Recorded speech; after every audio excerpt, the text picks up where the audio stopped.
Vote লুটের অভিযোগ তুলে সাধারণ মানুষকে একজোট হয়ে প্রতিরোধ গড়ে তোলার আহ্বান জানালেন বিজেপি নেত্রী লকেট চট্টোপাধ্যায়।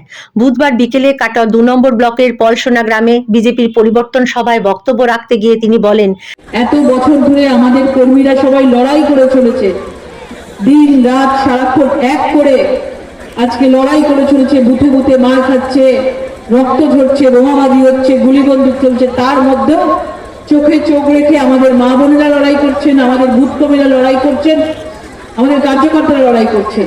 আপনাদের সকলকে বলছি, মা বোনেদেরকে বলছি, জানি আপনাদের ঠান্ডায় কষ্ট হচ্ছে, যাওয়ার আগে আপনাদেরকে বলছি, সবাই একসাথে হয়ে আগামী দিনে সবাইকে ভোট ভালো করে করাতে হবে, ভোটটা ভালো করে করতে হবে। প্রত্যেকটা বুথে কেন্দ্রীয় বাহিনী থাকবে। যদি বুথের মধ্যে কোনো রিগিং হয়, বুথের মধ্যে কিছু হয়, আমাদের মা বোনদের বলবো, সকলকে রুখে দাঁড়াতে হবে, রুখে দাঁড়াতে হবে। হাতা, বালতি, খুন্তি, বটি যা থাকবে নিয়ে রুখে দাঁড়াবেন। অনেক দেখে নিয়েছেন তারা কি করতে পারে, আর কি করতে পারবে। নিজেদের ভবিষ্যৎকে বাঁচাতে গেলে মায়েদেরকে হাতে তুলে নিতে হবে আজকে। সেই জন্য সকলকে বলবো, 2026 আমাদের কাছে অগ্নি পরীক্ষা। আমরা পশ্চিমবঙ্গকে বাংলাদেশ হতে দেব না। এই সবাইকে বলবো, আগামী দিনে সবাই একজোট হন, প্রত্যেকটা বুথে বুথে রুখে দাঁড়াতে হবে, ভোটটা ভালো করে করতে হবে। কথা দিচ্ছি আপনাদেরকে, আমাদেরকে একবার সুযোগ দিন, ভারতীয় জনতা পার্টির সরকার আমরা নিয়ে আসবো এবং আগামী দিনে আমরা এই বিধানসভায় এবং আগামী দিনে পশ্চিমবঙ্গে আমরা পদ্মফুল ফুটিয়ে ভারতীয় জনতা পার্টিকে এগিয়ে নিয়ে যাব এবং সবাই একসাথে নিয়ে যাব। এবং আমরা শপথ নিয়েছি, আমরা এই বাংলাকে, সেই রবীন্দ্রনাথ ঠাকুরের বাংলা, সেই সোনার বাংলা, সেই জীবনানন্দের বাংলা, এই বাংলাকে আমরা তৈরি করব। দীর্ঘদিন ধরে অত্যাচার সহ্য করা হয়েছে। কেন্দ্রীয় বাহিনী বুথে থাকলেও সকলকে ঐক্যবদ্ধভাবে এগিয়ে আসতে হবে। সভামঞ্চ থেকে লকেট চট্টোপাধ্যায় বিশেষভাবে মহিলাদের সংগঠিত হওয়ার ডাক দেন। তিনি বলেন, 2026 সাল আমাদের কাছে একটি বড় অগ্নি পরীক্ষা। রাজ্যকে বাংলাদেশে পরিণত হতে দেওয়া যাবে না। পাশাপাশি রাজ্যের মুখ্যমন্ত্রীকে কটাক্ষ করে তিনি অভিযোগ করেন, উন্নয়ন বা ধর্মীয় পরিকাঠামোর আড়ালে সাধারণ মানুষের সমস্যা উপেক্ষিত থাকছে এবং শাসকের কাছে অর্থই প্রধান বিষয় হয়ে দাঁড়িয়েছে। এই পরিবর্তন সভায় উপস্থিত ছিলেন বিজেপির কিষাণ মোর্চার রাজ্য সভাপতি রাজীব ভৌমিক, কাটোয়া সাংগঠনিক জেলা সভাপতি স্মৃতিকণা বসু সহ দলের অন্যান্য নেতৃত্ব।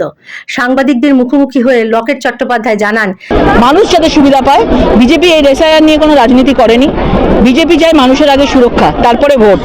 সুতরাং এসআইআর করলে বিজেপি পাবে কি পাবে না সেটা আগামী দিন বোঝা যাবে, কিন্তু মানুষের সুরক্ষার জন্য এইসব অনুপ্রবেশকারী রোহিঙ্গারা আজকে মানুষের স্বার্থের জন্য আজকে পুরো দেশ থেকে তাদেরকে বার করা, এটা একজন প্রধানমন্ত্রী হিসাবে তার কর্তব্যের মধ্যে পড়ে, হোম মিনিস্টার হিসাবে তার কর্তব্যের মধ্যে পড়ে।